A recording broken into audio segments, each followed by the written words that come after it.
Joseph Stalin gobernó con terror, pero lo que construyó bajo Moscú es mucho más inquietante de lo que nadie imaginó. Un túnel oculto, sellado durante 70 años, finalmente se ha abierto, y lo que los investigadores descubrieron no son solo búnkeres ni rutas de escape, sino salas de guerra de lujo, experimentos secretos y una caja revestida de plomo que filtraba radiación.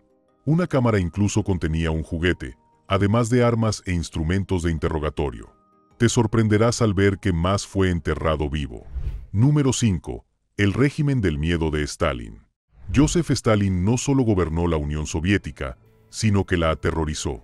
De 1924 a 1953, su férreo control transformó un experimento revolucionario en un imperio distópico donde el miedo reemplazó a la libertad y el silencio se convirtió en una habilidad de supervivencia. Bajo su régimen, decenas de millones de personas murieron por hambruna, trabajos forzados y purgas masivas, mientras Stalin forjaba un legado cimentado en la sangre, la paranoia y el control absoluto. En la cúspide de su poder, Stalin se obsesionó con la idea de que todos, desde los espías extranjeros hasta sus aliados más cercanos, eran traidores en potencia. Purgó a más de 1 millón de miembros del Partido Comunista, muchos bajo acusaciones falsas, forzando confesiones mediante tortura. Incluso destacados líderes militares como el mariscal Tukhachevsky fueron ejecutados, desmantelando el ejército soviético antes del inicio de la Segunda Guerra Mundial. El miedo era tan intenso que arrestaban a gente por poseer radios extranjeras, contar chistes o no aplaudir con entusiasmo durante sus discursos. Y tras esta paranoia, Stalin empezó a construir secretos, literalmente secretos. Uno de los rumores más escalofriantes que perduró durante décadas fue el de la red subterránea de Stalin, un sistema de búnkeres y túneles ocultos bajo Moscú, en particular bajo el Kremlin y los edificios gubernamentales de élite. No eran solo rumores de la Guerra Fría. Documentos desclasificados de la KGB y testimonios de primera mano confirman ahora que tales planes no eran solo fantasías. Historiadores y desertores afirman que Stalin ordenó la construcción de estos túneles después de 1933, cuando Hitler llegó al poder y la Segunda Guerra Mundial comenzaba a parecer inevitable. Stalin quería rutas de escape, espacios de reunión seguros y salas de control. Pero, sobre todo, quería aislamiento de quienes gobernaba. Su propio miedo al asesinato, a pesar de contar con numerosos guardaespaldas y un catador personal de comida, lo llevó a microgestionar su propia protección, incluso planeando en secreto las rutas de sus viajes en coche, sin revelar jamás su ubicación real. ¿Y lo que es más inquietante? Ni siquiera el círculo íntimo de Stalin conocía la disposición completa de estos túneles. Sus guardaespaldas estaban entrenados para no mencionarlos jamás. Según un antiguo desertor soviético entrevistado en el documental de 1992 El legado de Stalin, hubo ocasiones en que el generalísimo desaparecía del Kremlin para aparecer a kilómetros de distancia, como si se hubiera teletransportado. ¿La realidad? Pasajes subterráneos. Estos rumores se convirtieron en leyendas tras la muerte de Stalin. Durante años, estos túneles permanecieron sellados y fuera del alcance, incluso para los altos funcionarios soviéticos. Pero no fue solo el miedo lo que los enterró. Fue la vergüenza. La idea de que el gran líder soviético vivía en un estado de pánico constante, construyendo búnkeres bajo su propio pueblo, chocaba con la imagen de Stalin como el inquebrantable padre de la nación. Un historiador de la era soviética escribió: «Pensábamos que iba 10 pasos por delante del enemigo, pero estaba 10 pasos bajo tierra, escondiéndose de los fantasmas». Y esto es solo el principio, porque décadas después, tras la caída de la URSS, esos mismos túneles finalmente serían destapados. ¿Y qué se encontró dentro? Digamos que los secretos enterrados bajo Moscú conmocionaron incluso a los historiadores más curtidos. Número 4. El descubrimiento del túnel. Más de 70 años después, un equipo de historiadores urbanos e ingenieros militares postsoviéticos desmanteló discretamente una entrada sellada cerca del Kremlin en Moscú. El proyecto comenzó a principios de la década de 2000, cuando una revisión clasificada de la infraestructura del sistema de alcantarillado subterráneo de Moscú reveló una anomalía: un pasadizo reforzado bajo el centro de la ciudad, completamente libre de líneas de servicios públicos. La entrada estaba oculta tras capas de hormigón y acero soviético, sin documentación oficial en los registros modernos. Su existencia nunca se había reconocido públicamente, ni siquiera en la época soviética. Una vez dentro, el equipo descubrió una red de túneles de varios niveles, cada uno de cientos de metros de longitud, que se ramificaban como arterias bajo el núcleo político de la ciudad. El diseño era demasiado deliberado, demasiado elaborado para ser accidental. y no formaba parte del conocido sistema Metro 2, la línea subterránea clandestina que, según se rumoreaba, servía al Kremlin y al KGB. Era algo más antiguo, algo más personal. El aire estaba cargado de polvo y la temperatura, anormalmente fría, sugería que alguna vez estuvieron en funcionamiento sistemas de ventilación a escala industrial. Las paredes estaban cubiertas por paneles eléctricos sellados, cajas de comunicación oxidadas y extraños grabados revestidos que los historiadores ahora creen que eran designaciones internas de salidas de emergencia y nodos de comunicación. Una cámara tenía letreros escritos en cirílico que decían Sector de Mando 3, Refugio de 6, una designación que no existe en ningún archivo militar soviético abierto.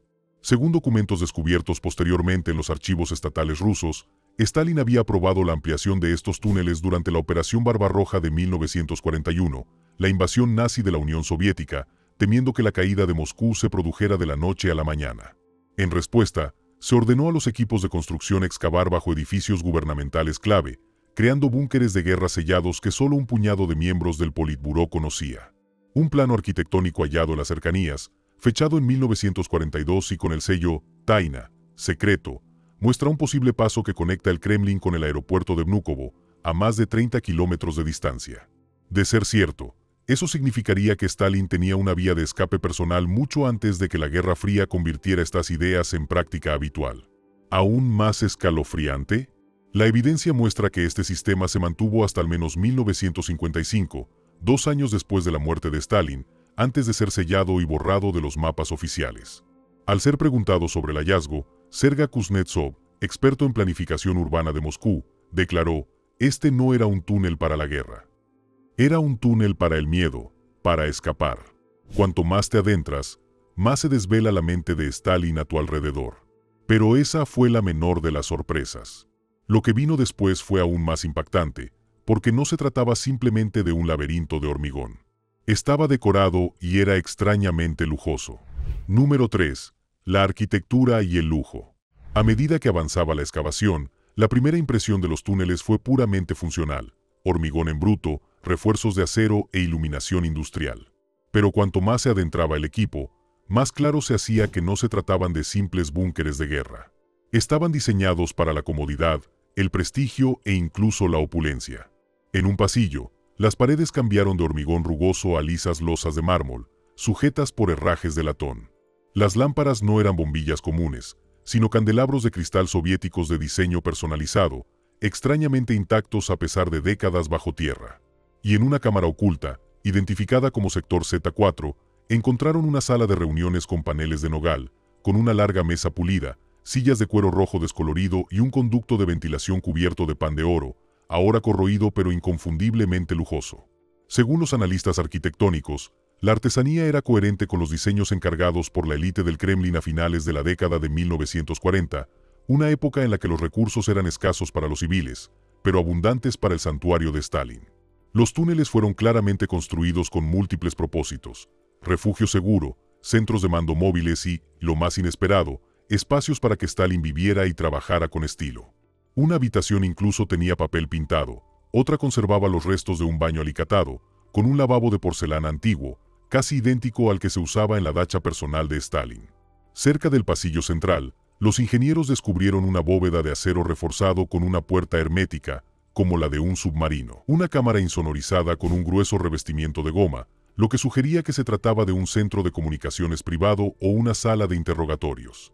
Las paredes presentaban tenues rastros de pintura amortiguadora acústica, un material secreto desarrollado durante la era de Stalin para silenciar incluso las vibraciones sonoras más tenues.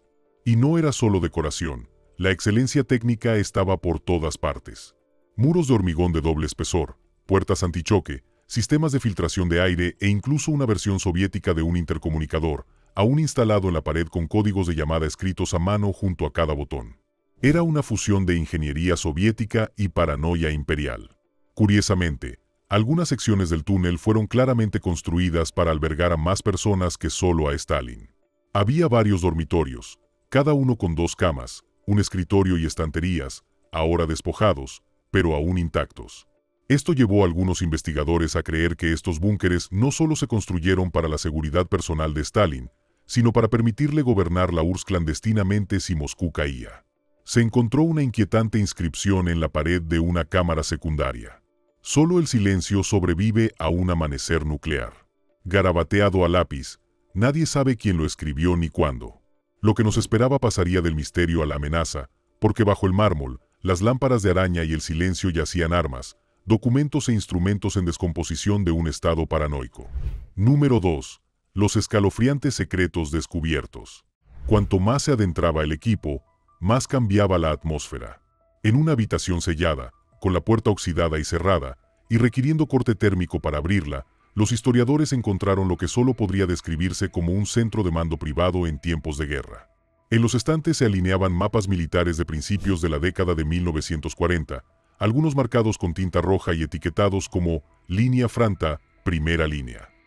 Otros mostraban lugares recónditos de Siberia y Asia Central, zonas que ahora se cree que fueron zonas de evacuación o puntos de apoyo secretos en caso de un colapso de Moscú. Aún más escalofriantes eran las pilas de documentos clasificados en carpetas deterioradas. Muchos eran ilegibles, corroídos por el tiempo y la humedad, pero algunos se conservaron. Un archivo, con el sello SOV, Secretno, Alto Secreto, Protocolo Detallado 6A, retirada inmediata en caso de incursión occidental, describía cómo se evacuaría a los altos funcionarios a través de este mismo sistema de túneles. Los documentos incluso contenían nombres y números de código, lo que sugería una lista de personas priorizadas para la supervivencia. En otra bóveda, descubrieron un alijo de armas pequeñas, envueltas en tela encerada y guardadas en cajas herméticas. Los números de serie coincidían con las fechas de producción entre 1939 y 1945. Pistolas, rifles y granadas de la época de la guerra, todos intactos. Cerca había máscaras de gas, cantimploras y latas selladas de raciones de emergencia, etiquetadas para la ocupación prolongada de un refugio. Y entonces llegó el hallazgo más inesperado, una estación repetidora de comunicaciones soviética completa, aún parcialmente funcional. Cubierta de polvo y telarañas, la sala albergaba interruptores rotatorios, dispositivos de transmisión codificados y un generador de emergencia alimentado por una turbina accionada manualmente. Un historiador señaló la escalofriante realidad. Esto no era solo un búnker, sino una fortaleza autónoma. Stalin estaba listo para gobernar desde la sombra. En una cámara lateral, encontraron una habitación revestida de plomo con sistemas de ventilación, diferente a cualquier otra vista en el complejo. Los expertos ahora creen que se trataba de un refugio a prueba de armas nucleares, diseñado para proteger contra la lluvia radiactiva en caso de una guerra atómica, un temor real tras el bombardeo estadounidense sobre Hiroshima y Nagasaki. El búnker estaba equipado con medidores de radiación y dormitorios sellados con múltiples camas, todas orientadas hacia el interior, como catres de hospital en una sala de guerra. Los muebles de muchas habitaciones parecían abandonados a toda prisa, sillas volteadas, archivadores entreabiertos, botas viejas junto a las literas. Era como si a los habitantes se les hubiera ordenado irse repentinamente, o simplemente no hubieran regresado. En un rincón particularmente inquietante del túnel, los investigadores descubrieron una pizarra con ecuaciones descoloridas y gráficos de radio de explosión dibujados a mano, que insinuaban simulacros de defensa civil. Pero el toque más humano llegó en forma de un juguete infantil, un pequeño oso tallado en madera, semienterrado bajo los escombros, probablemente dejado por alguien que no debía estar allí. Las teorías van desde que perteneció al hijo de un trabajador hasta la familia de un oficial de alto rango que se refugió brevemente bajo tierra. Aún más misteriosa era una caja con la inscripción Proyecto Perseo, que contenía solo una foto quemada, unas gafas rotas y un frasco vacío. No existen registros de que era Perseo. Algunos especulan que se trataba de un protocolo médico secreto. Otros temen que fuera algo más siniestro, quizás relacionado con experimentos soviéticos de supervivencia a la radiación. Un historiador destacado, el Dr. Andrei Mikhailov, lo resumió a la perfección. No se trataba solo de protección, y aún así, la mayor revelación aún estaba por llegar. Porque si bien estos túneles revelaban con claridad la obsesión de Stalin por el secretismo y la supervivencia, también exponían la inquietante ironía de sus últimos años. Número 1. La tecnología oculta que Stalin estaba probando debajo. Justo cuando los historiadores creían que las revelaciones habían terminado, una última cámara, más profunda que cualquier otra, reveló una capa de la red de túneles que nadie esperaba. Tras una puerta de servicio oxidada, parcialmente derrumbada tras décadas de abandono, se encontraba una habitación intacta desde principios de la década de 1950. Dentro se encontraban cajas de madera con el nombre del departamento V, una antigua división clasificada de la NKVD, la policía secreta que precedió al KGB. Este departamento era conocido por su trabajo en inteligencia militar, armamento experimental y guerra psicológica. Y ahora, con esta cámara abierta por primera vez en 70 años, el laboratorio olvidado revelaba sus secretos. Sobre las mesas se alineaban extraños dispositivos analógicos, algunos parecidos a computadoras o terminales de comunicaciones antiguas. Los cables aún estaban conectados, y una máquina soviética de tubos de vacío, posiblemente un prototipo temprano de un dispositivo de interferencia de señales, se alzaba semienterrada bajo una lona. En un rincón, encontraron cajas revestidas de plomo etiquetadas como Proyecto Chistota, Proyecto Limpieza, un nombre en clave que nunca había aparecido en ningún archivo soviético hasta entonces. Dentro de las cajas se encontraban contadores Geiger de fabricación soviética, todos ajustados a alta sensibilidad, agrupados alrededor de un contenedor metálico del tamaño de una lonchera pequeña, sellado con 3 cierres de hierro.